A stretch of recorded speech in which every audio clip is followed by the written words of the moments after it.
Bonjour tout le monde, j'espère que vous allez bien. Donc aujourd'hui, oh là là là là les amis, aujourd'hui recette de ouf, c'est un truc de dingue. Je vais vous montrer un petit peu le moelleux, regardez-moi ça, recette super facile.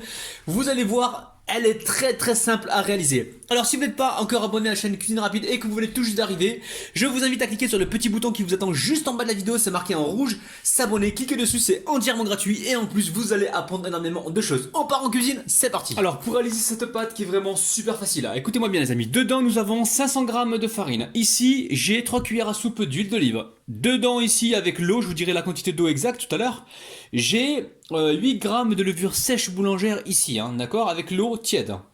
Ensuite, j'ai 3 cuillères à soupe de lait en poudre, on le voit bien, c'est ici, c'est jaune. Ensuite, là, j'ai une cuillère à café de sel. Et ici, j'ai une cuillère à soupe de sucre.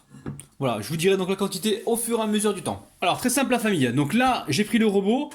Je vais mettre mon mélange, donc eau tiède et levure sèche boulangère. Je vais faire tourner et ensuite, je mettrai donc l'huile. T'es d'accord, Asia, ou pas? Bah pourquoi tu es feignant? Tu le fais pas à la main? Commence pas, toi! Oh le feignant! Commence pas! Alors, quand la pâte commence à se former comme ça, j'attends qu'elle ramasse toute la farine. Ensuite, on va pouvoir rajouter donc petit à petit ou directement l'huile d'olive. Si vous n'avez pas d'huile d'olive, les amis, vous mettez l'huile que vous avez, sinon vous mettez du beurre. Donc là, je vais pétrir pendant environ 3 minutes. Alors la famille, ici je récupère un petit peu de farine. Ensuite, je décolle légèrement la pâte, comme ça. Allez. Je prends un plastique qui a déjà servi, mais c'est pas grave. Je le mets dessus. Je vais prendre le torchon qu'a acheté Asia il n'y a pas très longtemps pour recouvrir tout ça. Et là, je vais laisser reposer. Alors moi je le fais la veille pour le lendemain. Et ça va reposer toute la nuit. Donc quand je dis que ça repose toute la nuit, c'est pas au frigo, c'est à l'air libre. Alors, pour certaines personnes qui m'ont dit qu'ils ont raté en fait leur brioche, sachez que moi, les brioches, quand je les fais, généralement, je les fais toujours la veille pour le lendemain. Je leur laisse le temps de pousser. Donc vous, de votre côté, si vous voyez que 2 heures de pousse, il n'y a pas assez, prolongez. Quand vous faites une brioche, il faut avoir le temps les amis. Et faites-la en plusieurs étapes. Vous faites le premier mélange, vous laissez pousser. Si vous voyez qu'elle n'a pas doublé de volume ou pas triplé de volume, vous y touchez pas, vous la laissez gonfler. Et si vous voulez accélérer le processus, vous pouvez toujours la mettre dans un four qui est tiède. Vous chauffez votre four quelques minutes. Une fois qu'il est tiède, pas trop chaud non plus, vous mettez donc votre cuve dedans avec la pâte et elle va gonfler assez rapidement les amis. Donc voilà, donc nous on se retrouve dans peut-être 2 heures une fois que la pâte elle aura bien poussé. Alors pour la garniture c'est simple, ici j'ai du parmesan, de la mozzarella, donc la mozzarella et le parmesan on verra tout à l'heure ce qu'on va utiliser, j'ai encore un deuxième paquet au frigo, si j'ai besoin je le ressortirai. Ici j'ai un oignon que j'ai coupé en petits cubes, 2 tiges d'oignon, ici j'ai 2 ou 3 belles poignées d'olives vertes que j'ai coupées en rondelles, du poivre, on fait attention au sel parce que le parmesan est salé, les olives sont salées, donc on y va mollo sur le sel. Et ici j'ai l'équivalent, parce que là c'est des petites tomates, j'ai l'équivalent de 3 tomates moyennes que j'ai coupées comme ça en cubes. Alors, on met le poêle à chauffer, on vient mettre ici de l'huile d'olive. Attention, on ne fait pas trop chauffer l'huile d'olive. Et aussitôt, on rajoute les légumes. Donc à savoir les oignons. Oignons verts et oignons blancs. Alors, on baisse un peu la température. Ici, on vient saler. Et on va venir également poivrer.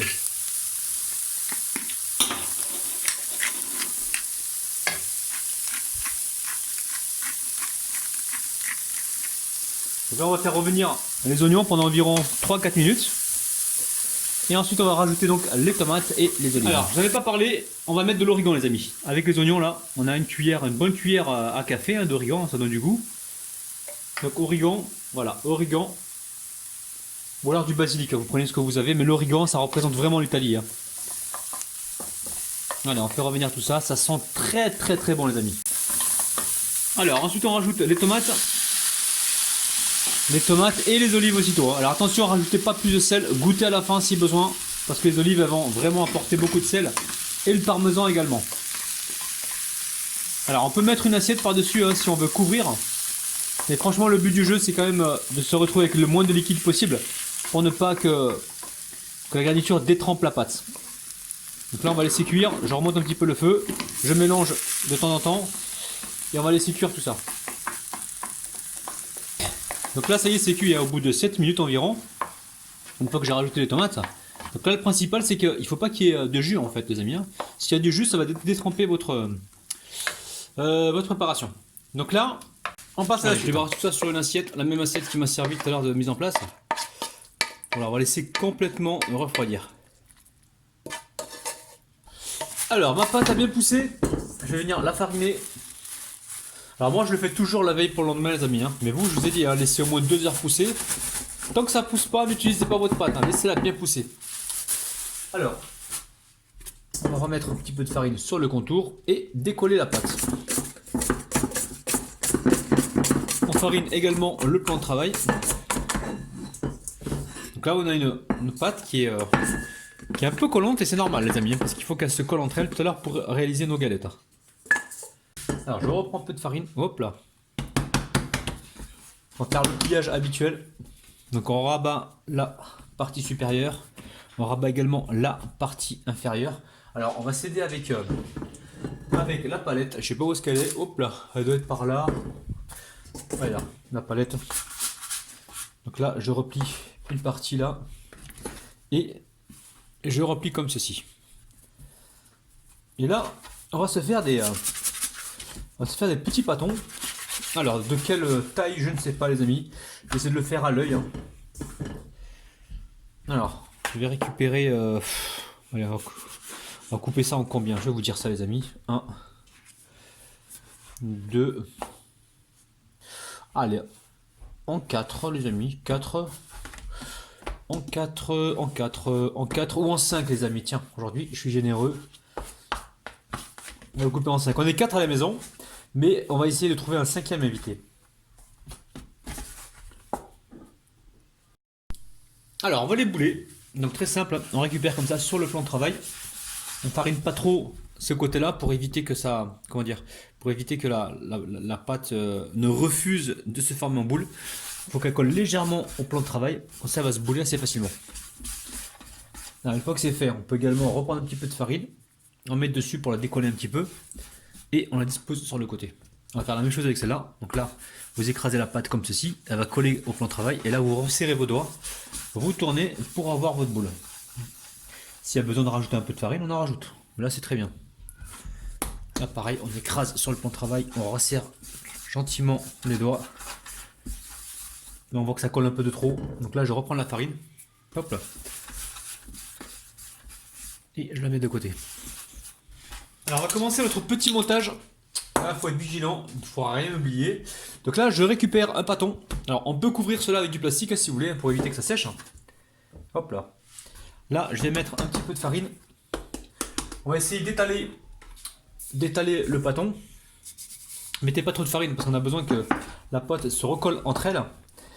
Et là, on va juste l'ouvrir un petit peu pour pouvoir lui mettre la farce. Si on voit que ça colle à chaque fois, on récupère la palette. Hop, on va reprendre la farine sur le plan de travail. Et on rebelote. Voilà, faut pas trop mettre de farine, sinon elle collera pas entre elles. Donc là, j'ai prévu une brosse. Une brosse que j'ai achetée en grande surface, les amis, hein, au rayon balai. Hein. Alors, une fois que c'est fait, là, il y a une surface qui doit coller, c'est celle-là. Celle-là ou l'autre. Là, on peut humidifier après avec un pinceau ou votre doigt. Donc là, c'est très simple. On récupère de la mozzarella. Alors, on en met une ou on en met deux. Moi, je suis assez gourmand, je vais en mettre deux. Donc, j'appuie un petit peu là.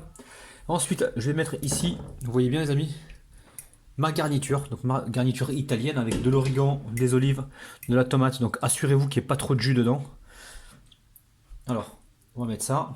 Pour en mettre encore un peu plus. Hein. On va peut-être repoivrer par-dessus. Parce qu'il faut savoir que la mozzarella, elle est ni salée ni poivrée. Hein. Alors, on a fait ça. Ensuite, on va mettre du parmesan. Parmesan poudre, ça coûte pas cher. C'est 1 € et quelques en grande surface. Alors là, je récupère le couteau. Ça sera plus simple. Donc là, j'ai le pâton. J'ai les 2 tranches de mozzarella en dessous. Là, j'ai mis ma garniture. Ok. Et je vais venir compléter avec un petit peu de parmesan poudre. Alors, parmesan poudre, c'est pas du tout obligatoire, les amis. Hein. Si vous n'en avez pas, n'en mettez pas. Il n'y a pas d'obligation. Donc là, on met du parmesan pour rester vraiment dans les saveurs italiennes. Alors là, ce qui se passe, soit on récupère ici de l'eau. Et on a le doigt propre ou pas. Et on va passer le contour. Quand je dis propre ou pas, c'est voilà, c'est la main pleine de farine. Hein. Ça peut dire les mains dégueulasses, attention. Alors, une fois que c'est fait, maintenant, le but du jeu, c'est de replier comme ça pour pouvoir souder donc la pâte. On la soude comme ça dans un premier temps.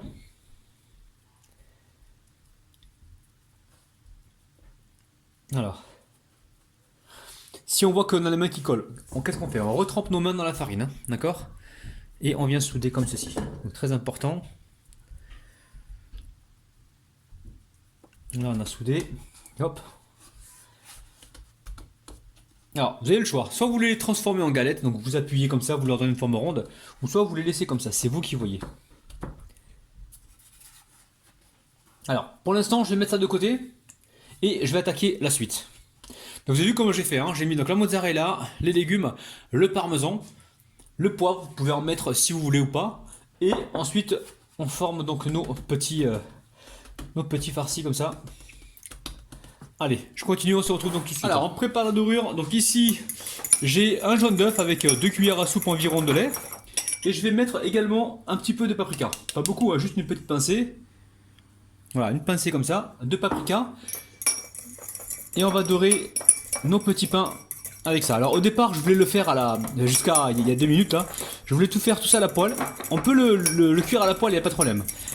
Mais là comme j'étais en train de réfléchir en même temps que je faisais la recette, je me suis dit mais j'ai beaucoup de recettes comme ça quand je cuis à la poêle. Là je me suis dit tiens, je vais passer ça au four. Allez, on va voir ce que ça va donner. Allez, on va passer un petit coup de dorure. Donc là j'ai préchauffé le four à 175 degrés environ, 170 degrés. Je pense que c'est plus 170. Et je vais cuire ça pendant 15 à 20 minutes les amis. On surveille. Alors vous pouvez par-dessus mettre des graines de pavot si vous voulez les amis. Hein. Graines de pavot, vous mettez graines de lin, graines de sésame, c'est vous qui voyez. Hein. J'ai acheté des graines de pavot, je crois que je vais les utiliser, je sais pas, je vais voir. Je change souvent d'avis comme ça à la dernière minute. Alors là j'ai fait mes 6 petits pains, je récupère les graines de pavot. Donc graines de pavot, vous n'êtes pas obligés les amis. Hein. Donc voilà, je cache la marque, on trouve ça en magasin bio. Allez, on va faire juste une petite crête comme ça là. Oh, hop là. Regardez-moi ça les amis. Alors il existe, je crois, 2 sortes de graines de pavot. Dites-moi ça en commentaire hein, si vous y connaissez quelque chose. Donc il y a les bleus il me semble et les noirs. Celles-ci il me semble qu'elles sont bleues. Donc juste une petite crête comme ça. On allait voir, très gourmand. La famille c'est dingue, on dirait des babouches italiennes. Donc c'est parti au four à 175 degrés. Je pense entre 15 et 20 minutes. A tout de suite. Alors la famille, ça cuit pour moi au bout de 19 minutes. Hein. Donc faites attention chez vous. Par contre, j'ai pas cuit à 180, j'ai rajouté de la température parce que je voyais que ça cuisait pas et c'est important de rajouter de la température pour justement que ça saisisse bien le pain et qu'il évite de s'ouvrir de dessous. Regardez, donc là, c'est bien fermé. Celui-là aussi, les pains sont très très moelleux. Celui-là aussi les amis. Par contre celui-là, bon ça va, il s'est légèrement ouvert ici, donc faites attention de votre côté les amis. Là on a un pain qui est ultra moelleux, c'est un truc de dingue, c'est magique. Donc je vais mettre ça sur une jolie assiette, je prends une petite photo et on se retrouve tout de suite pour voir l'intérieur. La famille, parce que c'est vous, hein, il va falloir que je déguste. Alors regardez-moi le pain, il est génial, il est moelleux le pain. Oh là là, oh regardez-moi ça les amis, oh là là là là. C'est juste incroyable les amis. C'est bourré de garniture à l'intérieur. Oh là là là là, je suis en train de manger comme un hilif. Les amis, prenez soin de vous, prenez soin de votre petit palais. Les images parlent d'elles-mêmes. Bye bye, je vous retrouve bientôt. Bye bye les amis.